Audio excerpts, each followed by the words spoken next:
Hello student, मैं शिवानी सोलन आपका welcome करती हूँ आपके अपने यूट्यूब चैनल एसएससी बुलेट पर। आज हम इसके अंदर प्रीवियस क्वेश्चंस करने वाले हैं। बहुत इंपॉर्टेंट क्वेश्चंस हैं, ठीक है, जो आपके एमटीएस एग्जाम के लिए स्पेशली सेशन जो है वो एमटीएस के लिए, जैसे एमटीएस का एग्जाम बस आने ही वाला है तो स्पेशली ये सेशन भी उन्हीं स्टूडेंट्स के लिए रखा गया है।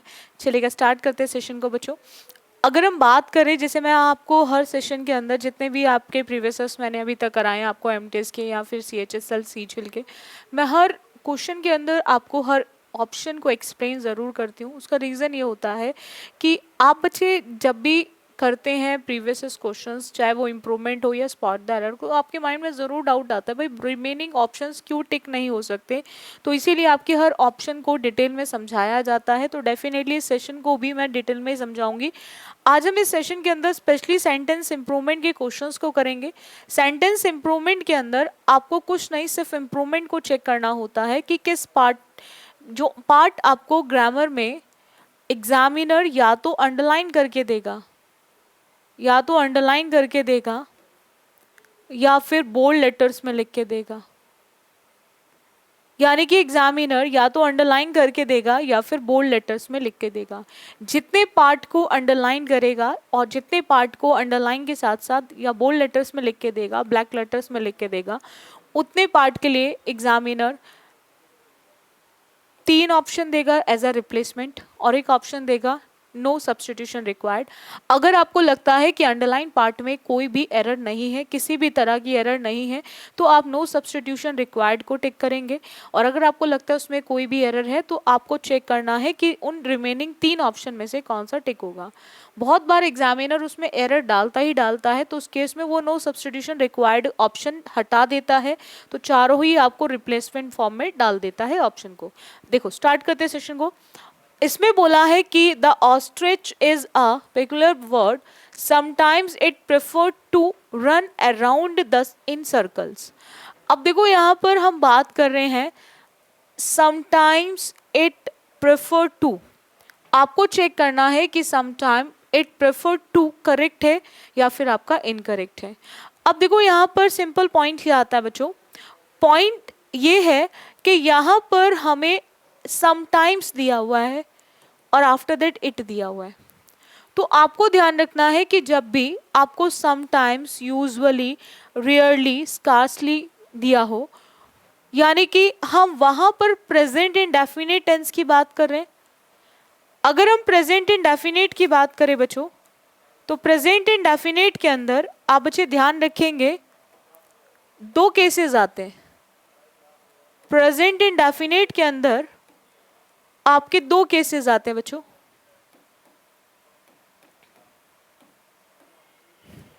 पहला, आपका सब्जेक्ट सिंगुलर है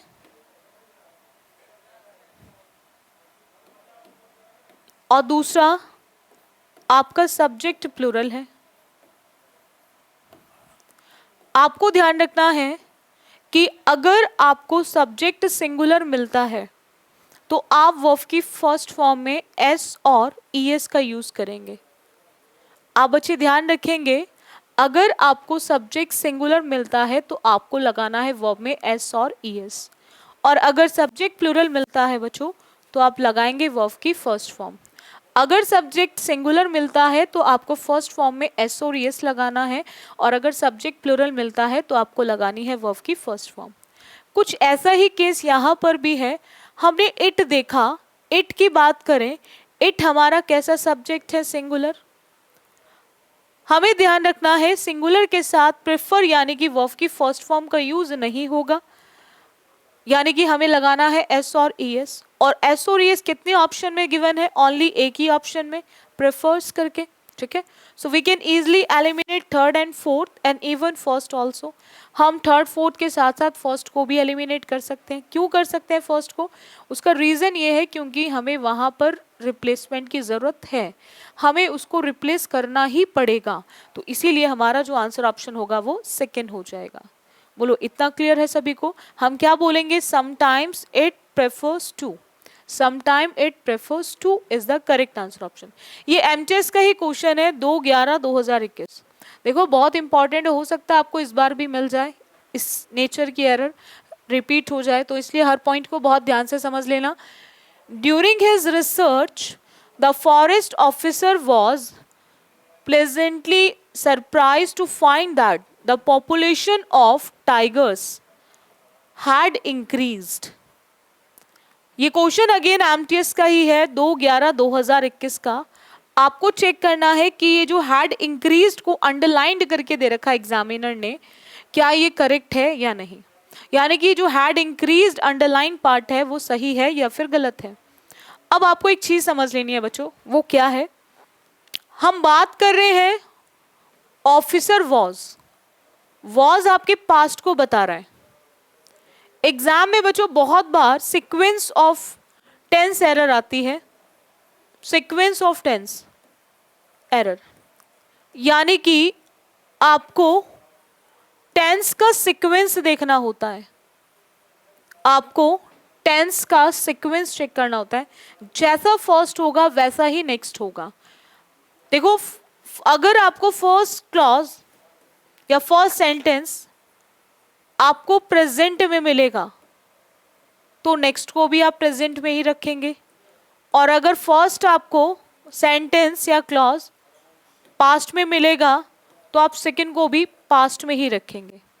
यानी कि अगर फर्स्ट आपका प्रेजेंट में होगा तो आपको ध्यान रखना है आप वहां पर नेक्स्ट को भी प्रेजेंट में ही रखेंगे, और अगर आपको फर्स्ट पास्ट में मिलेगा तो आप नेक्स्ट को भी पास्ट में ही रखेंगे। इस तरह से आप यूज करेंगे। ऐसा कभी नहीं होगा कि एक तो प्रेजेंट में और दूसरा पास्ट में, या तो दोनों प्रेजेंट में या फिर दोनों ही पास्ट में। जैसा पहला होगा वैसा ही नेक्स्ट जाएगा। यहां पर भी कुछ ऐसा ही है। वॉज आपके पास्ट केस को बताता है, वॉज आपके पास्ट टेंस को बताता है, और हैड जो है ये भी आपके पास्ट के परफेक्ट में ही आता है, ये भी आपके पास्ट के ही परफेक्ट में आता है। तो आपको ध्यान रखना है, अगर ये पास्ट में है तो डेफिनेटली दूसरा भी पास्ट में ही रहेगा। अब रिमेनिंग ऑप्शन में क्या है, यहाँ पे हैज प्रेजेंट में आता है, प्रेजेंट परफेक्ट में, लेकिन ये प्रेजेंट परफेक्ट के अकॉर्डिंग भी गलत है। क्यों गलत है, क्योंकि यहाँ पे वर्ब की फर्स्ट फॉर्म आ रही है, जो कि फर्स्ट फॉर्म नहीं, हैड के साथ, हैज के साथ, हैव के साथ थर्ड फॉर्म आती है, तो ये वैसे भी गलत था हमारा। सेम हैव के साथ इंक्रीज करेक्ट है, लेकिन अगेन ये प्रेजेंट परफेक्ट में आता है, और हम पास्ट का यूज कभी प्रेजेंट के साथ नहीं करेंगे, तो ये भी गलत है। और इज का सेंस ही नहीं, क्योंकि वो भी आपके प्रेजेंट का ही केस है। तो हमारा जो आंसर ऑप्शन बनेगा वो बनेगा नो सब्स्टिट्यूशन। हमें वहां पर किसी भी तरह के सब्स्टिट्यूशन की रिक्वायरमेंट नहीं है। बोलो इतना क्लियर हुआ पॉइंट? आई होप आप सभी को क्लियर हो गया होगा। नेक्स्ट आते हैं, they are making a lot of noise isn't it.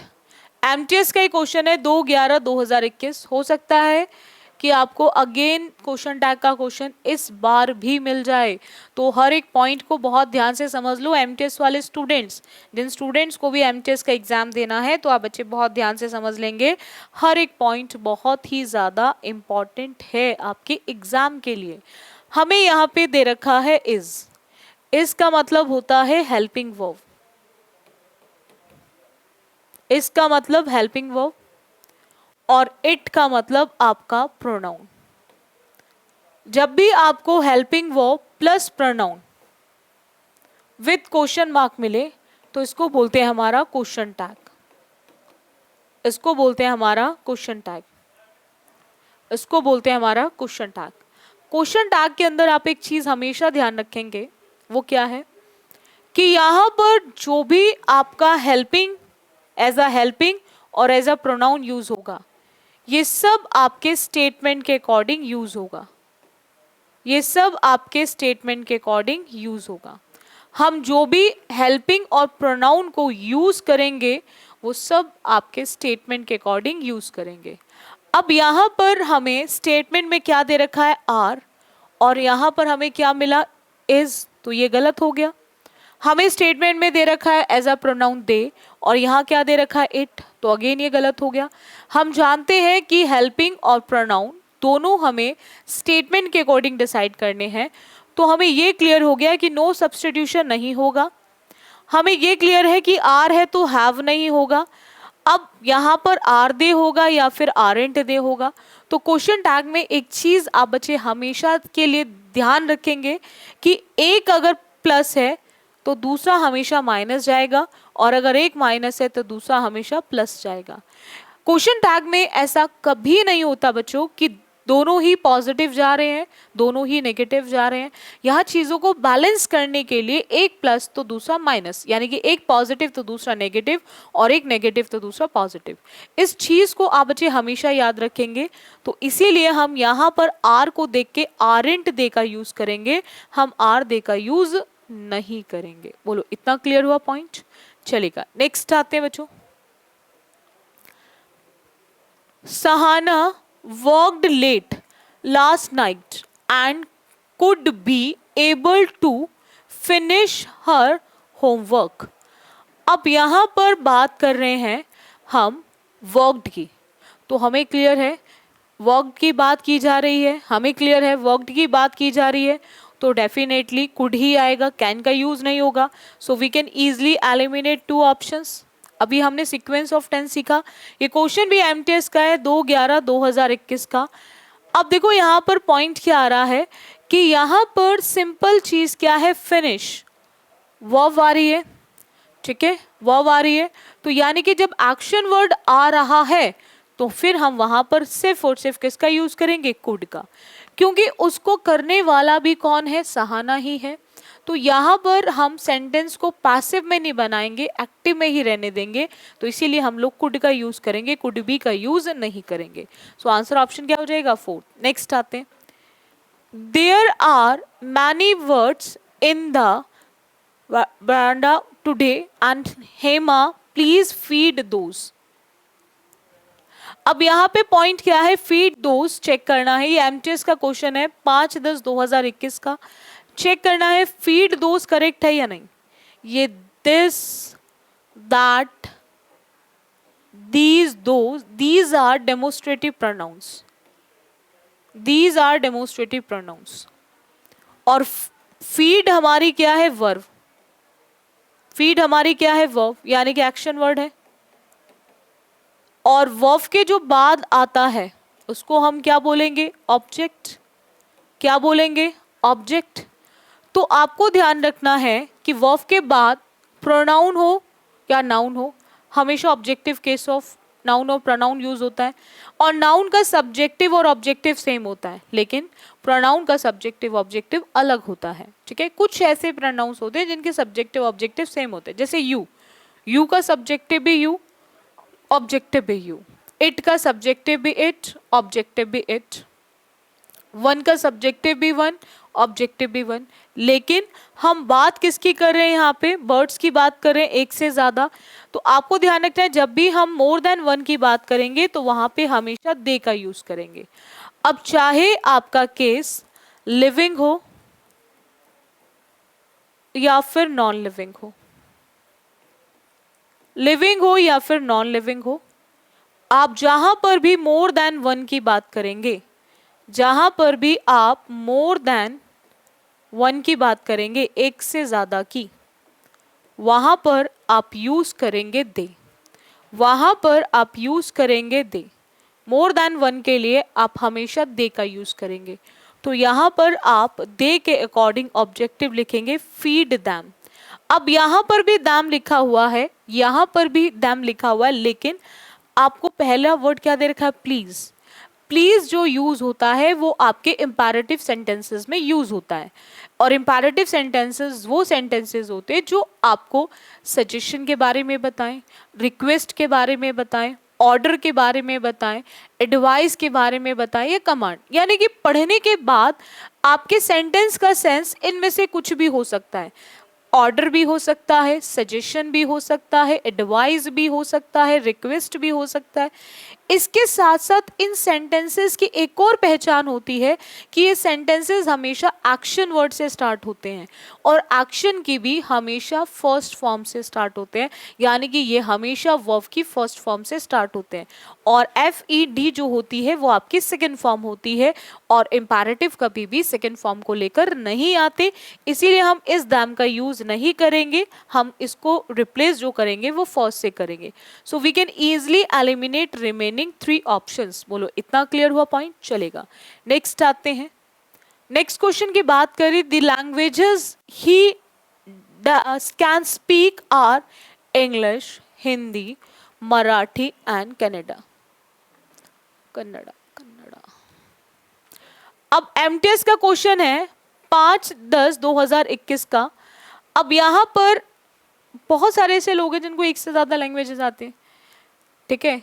किसी को डोगरी आती है, किसी को पंजाबी आती है, किसी को हिंदी आती है, कोई महाराष्ट्र का है तो उसको मराठी भी आती है, यानी कि बहुत सारी लैंग्वेजेस आती हैं सभी को, ठीक है। कन्नड़ का है, उसको कन्नड़ की लैंग्वेज भी आती है। अब देखो पॉइंट क्या आता है कि जब किसी पर्सन की बात कर रहे हैं वो बोल सकता है, तो जहाँ पर भी एबिलिटी होती है और जहाँ पर भी आपकी कैपेसिटी होती है वहाँ पर हम हमेशा यूज करते हैं can. For ability and capacity हम हमेशा यूज करते हैं कैन, एबिलिटी के लिए भी और कैपेसिटी के लिए भी। तो यहाँ पर कैन बिल्कुल करेक्ट है और जहाँ भी कैन आएगा तो वो अपने साथ लेकर आएगा वर्ब की फर्स्ट फॉर्म, तो ये स्पीक भी करेक्ट है। अब ये आर किसके लिए यूज हो रहा है? आर यूज हो रहा है लैंग्वेजेस के लिए, वही लैंग्वेजेस आगे मेंशन है हिंदी इंग्लिश फॉर्म में। तो यहाँ पर हमने क्या देखा? कैन के अकॉर्डिंग स्पीक करेक्ट, स्पीक के अकॉर्डिंग हमें देखना नहीं है, क्योंकि हमें आर देखना है किसके अकॉर्डिंग? लैंग्वेजेस के अकॉर्डिंग। आर देखना है किसके अकॉर्डिंग? लैंग्वेजेस के अकॉर्डिंग। तो आप बच्चे ध्यान रखेंगे यहाँ पर हमारा बिल्कुल करेक्ट है, तो इसीलिए हमारा आंसर ऑप्शन क्या होगा? No substitution. हमारा आंसर ऑप्शन क्या होगा? No substitution. बोलो इतना क्लियर हुआ पॉइंट बच्चों? चलेगा, नेक्स्ट क्वेश्चन पर आते हैं बच्चों। नेक्स्ट क्वेश्चन की बात करें,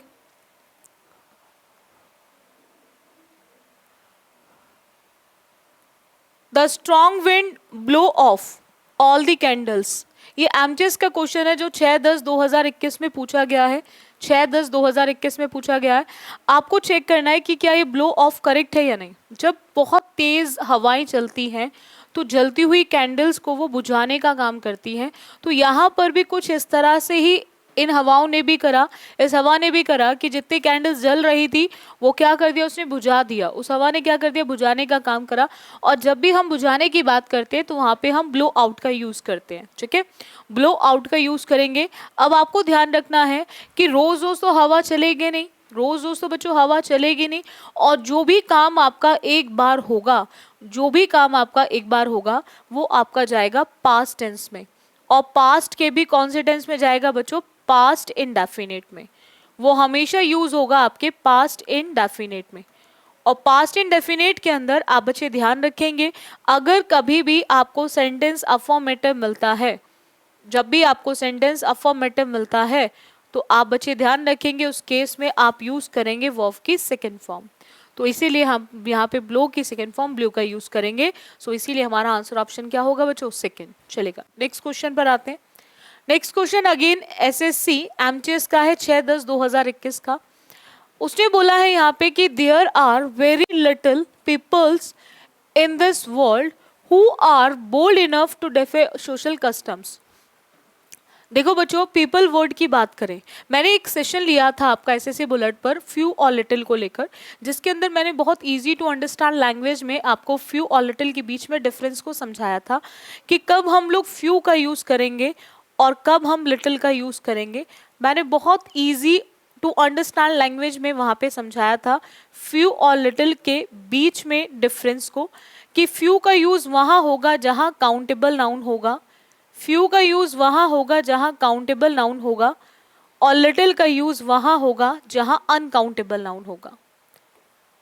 काउंटेबल का मतलब होता है, काउंटेबल का मतलब होता है जिसे आप 1 2 3 की फॉर्म में काउंट कर सकते हो, और अनकाउंटेबल का मतलब होता है जिसे 1 2 3 की फॉर्म में आप काउंट नहीं कर सकते। जिसे आप 1 2 3 की फॉर्म में काउंट नहीं कर सकते वो अनकाउंटेबल, और जिसे काउंट कर सकते हो वो काउंटेबल। अब देखो सिंपल सा पॉइंट क्या आता है कि यहाँ पर हम पीपल वर्ड की बात करें तो सबसे पहला पॉइंट है पीपल अपने आप में प्लूरल है, तो वो कभी भी एस और एस को लेकर नहीं आता। ठीक है, जैसे बॉयज अपने आप में प्लूरल है, हम बॉय बोलेंगे तो सिंगुलर और बॉयज बोलेंगे तो प्लूरल होगा। तो हम वहां पर कुछ ऐसे नाउन होते हैं जिनमें हम एस और एस नहीं लगाते। हाँ, बॉय को प्लूरल बनाने के लिए एस लगाएगा, लेकिन पीपल अपने आप में ही प्लूरल है तो वहां पर आपको उसको प्लूरल नहीं बनाना है, तो यानी कि उसमें एस का यूज नहीं करना है। अब यानी कि एस का यूज नहीं करना है ये तो क्लियर है कि नो सब्स्टिट्यूशन होगा नहीं। दूसरा, उससे पहले लिटिल वर्ड आ रहा है और लिटिल का यूज होता है आपके अनकाउंटेबल के लिए, और पीपल हम काउंट कर सकते हैं तो इसीलिए हम लोग यहाँ पर लिटिल का यूज नहीं करेंगे। अब आता है पॉइंट यहाँ पे मच वाला case, too much and very much. अब देखो आप बच्चे ध्यान रखेंगे एक चीज, वो क्या है, मच जो होता है बच्चों वो यूज होता है क्वांटिटी के लिए। मच का यूज होता है क्वांटिटी के लिए, और क्वांटिटी उन्हीं की होती है जो आपके अनकाउंटेबल नाउन होते हैं। क्वांटिटी उन्हीं की होती है जो आपके अनकाउंटेबल नाउन होते हैं। तो आपको ध्यान रखना है, यहाँ पर अगर हम पीपल की बात करें तो पीपल आपका काउंटेबल है, तो यहाँ पे मच का यूज भी नहीं होगा, सो इसलिए हम लिखेंगे very few people. Answer option होगा हमारा फर्स्ट, आंसर ऑप्शन हमारा होगा फर्स्ट। बोलो इतना क्लियर है? नेक्स्ट आते हैं। नेक्स्ट क्वेश्चन है कि very soon the people find out as the snake was harmless and the boys began to tease it mercilessly. Mercilessly मतलब होता है ऐसे लोग जो काम को करते हैं बिना दया भाव के, जिनमें दया भाव खत्म हो जाए, यानी कि किसी भी काम को कर रहे हैं बिल्कुल दया ही नहीं है उनके अंदर।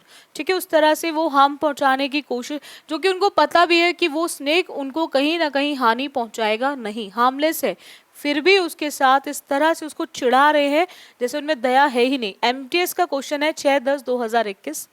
अब देखो यहाँ पर पॉइंट क्या आता है बच्चों, पॉइंट सिंपल है कि हम बात कर रहे हैं very soon people find out. Find मतलब वर्ब की फर्स्ट फॉर्म, फाइंड मतलब वर्ब की फर्स्ट फॉर्म, और फर्स्ट फॉर्म आपके प्रेजेंट को बताती है, और स्नेक वॉज आपका पास्ट को बताता है, और बिगिन होती है वर्ब की फर्स्ट फॉर्म बच्चों, बिगिन होती है वर्ब की फर्स्ट फॉर्म, एंड बिगेन होती है वर्ब की सेकेंड फॉर्म, और सेकेंड फॉर्म मतलब अगेन बिगेन भी आपके पास्ट को बताती है। अब देखो पॉइंट क्या आता है कि यहाँ पर पास्ट केस है तो हम उसको प्रेजेंट में नहीं लिखेंगे, क्योंकि या तो स्टोरी पूरी प्रेजेंट में चलेगी या स्टोरी पूरी ही पास्ट में चलेगी। ऐसा नहीं कि आधा प्रेजेंट में होगा और आधा पास्ट में होगा। अब यहाँ पर आपको ध्यान रखना है, फाइंड की जो सेकेंड फॉर्म होती है वो फाउंड होती है। फाइंड वर्ब की फर्स्ट फॉर्म है और फाइंड की सेकेंड फॉर्म जो होती है वो फाउंड होती है। तो यहाँ पर आपको हमेशा ध्यान रखना फाउंड का यूज करेंगे, और फाउंड को देखकर आप आंसर ऑप्शन फर्स्ट टिक करेंगे। आप फाइंड्स नहीं लिख सकते क्योंकि एस लगा रहे हो अगेन प्रेजेंट के केस में। नो सब्स्टिट्यूशन इसलिए नहीं हो सकता, फर्स्ट फॉर्म भी प्रेजेंट में आती है, और वर्ब में आईएनजी विदाउट हेल्पिंग वर्ब कभी यूज नहीं होता, तो ये ऑलरेडी इनकरेक्ट है। एक ही ऑप्शन बचा, वो है आपका फर्स्ट ऑप्शन, तो first is the correct answer option. बोलो इतना क्लियर हुआ पॉइंट? चलेगा, आई होप आपको हर एक पॉइंट क्लियर होता हो, चल रहा होगा, और डाउट की कोई गुंजाइश नहीं बच रही होगी। ठीक है, देखो मैं आप बच्चों से हमेशा यही कहती हूँ कि आप बच्चे लग के तैयारी करो और अच्छे से तैयारी करो, क्योंकि जितना अच्छे से आप तैयारी करोगे उतना आप एग्जाम को अच्छे से निकाल सकोगे। चलेगा, नेक्स्ट क्वेश्चन पर आते हैं। There were a dozen eggs in the basket. बात कर रहे हैं वर मतलब पास्ट की, कि बास्केट में 1 दर्जन अंडे थे। ठीक है, वर मतलब पास्ट। बट नाउ, अब नाउ जो वर्ड है ये आपका एडवर्ब ऑफ टाइम प्रेजेंट को बताता है। But now there will be only 6। आपको चेक करना है कि देयर विल बी करेक्ट है या नहीं, यानी कि देयर विल बी को चेक करना है। और विल आपके फ्यूचर को बताता है, विल आपके फ्यूचर को बताता है। तो अगर नाउ वर्ड आ रहा है तो हम कभी भी फ्यूचर का यूज नहीं करेंगे। उसी के लिए रिप्लेसमेंट है कि देयर बीन होगा, देयर आर होगा या देयर इज होगा, या फिर नो सब्सटीट्यूशन होगा कि वहां पर किसी भी तरह के सब्सटीट्यूशन की हमें रिक्वायरमेंट ही नहीं है। तो आपको ध्यान रखना है कि यहाँ पर हम विल बी का यूज नहीं करेंगे। क्यों नहीं करेंगे? क्योंकि यहाँ पे नाउ वर्ड आ रहा है और नाउ आपके प्रेजेंट केस को बताता है। तो प्रेजेंट केस में आपको ध्यान रखना है कि प्रेजेंट केस में हम कभी भी हम बीन तो लिख ही नहीं सकते, थर्ड फॉर्म में आती है और third form will have, shall have, could have, might have, must have के साथ आएगी। नो सब्स्टिट्यूशन इसलिए नहीं हो सकता क्योंकि ये फ्यूचर को बताता है। अब प्रेजेंट में आर भी आता है बच्चों और आपका इज भी आता है। अब देखो आपने हियर एंड देयर का एक कॉन्सेप्ट क्या चलता है, सभी सेंटेंसेस तरह से चलते हैं बट हियर एंड देयर थोड़ा अपोजिट डायरेक्शन में चलता है, क्योंकि आप बच्चों ने बहुत बार हियर के साथ हैज भी देखा होगा और हैव की, देयर के साथ वॉज भी देखा होगा, वर भी, इज भी देखा होगा और आर भी। तो आपको ध्यान रखना है जहां पर भी हियर और देयर आए तो वहां पर वर्ब के बाद जो आपका नाउन प्रोनाउन यूज होगा वो डिसाइड करेगा कि आपकी वर्ब सिंगुलर होगी या फिर प्लूरल होगी। 6 आपका एक ऐसा नंबर है जो आपके प्लूरल केस को बताता है। 6 एक ऐसा नंबर है जो आपके प्लूरल केस को बताता है।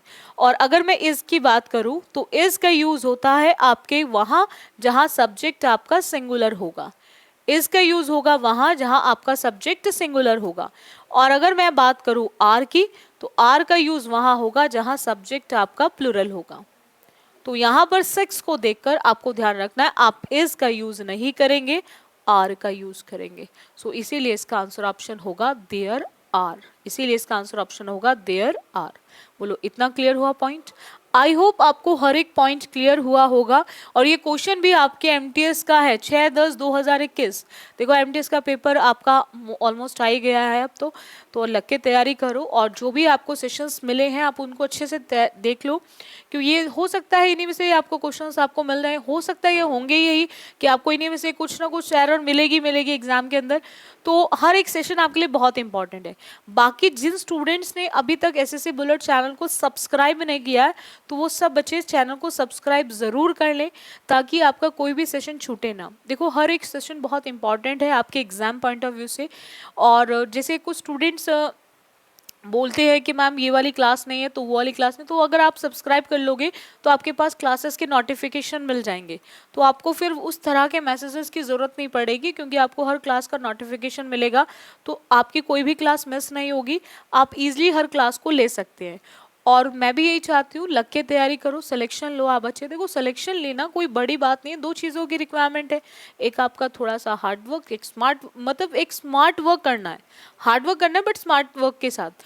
दूसरा आपको थोड़ा सा डेडिकेशन दिखानी है, किसी काम को करो डेडिकेटेड होके करो, मतलब पूरी तरह से लगन के साथ लग के काम करो, सिलेक्शन मिल जाएगा। ठीक है, सिलेक्शन लेना कोई बड़ी बात नहीं है, बस थोड़ा सा चीज़ों को करो, ढंग से करो, प्रॉपर तरीके से करो। बाकी आपको जितना भी इंग्लिश में चाहिए आपको वो सब चीज़ें आपको अवेलेबल कराई जा रही है डेली बेसिस पे। तो आप एसएससी बुलेट जो आपको वोकैब बुलेट सीरीज मिल रही है एसएससी बुलेट पे तो आप उसको भी अटेंड करिए। उसके अलावा आपका प्रैक्टिस पार्ट चल रहा है, ग्रामर पार्ट चल रहा है, तो हर चीज़ को आप रेगुलर क्लासेस लीजिए। सो आई होप आपको हर एक पॉइंट ज़रूर क्लियर हुआ होगा लास्ट हर सेशन की तरह। और अगर सेशन अच्छा लगता है तो बच्चे उसको शेयर भी कर दिया करो और लाइक भी कर दिया करो वीडियो को। बाकी डेली बेसिस पे क्लासेस लेते रहिए। सो आज के लिए इतना रखेंगे। So thank you student for this session.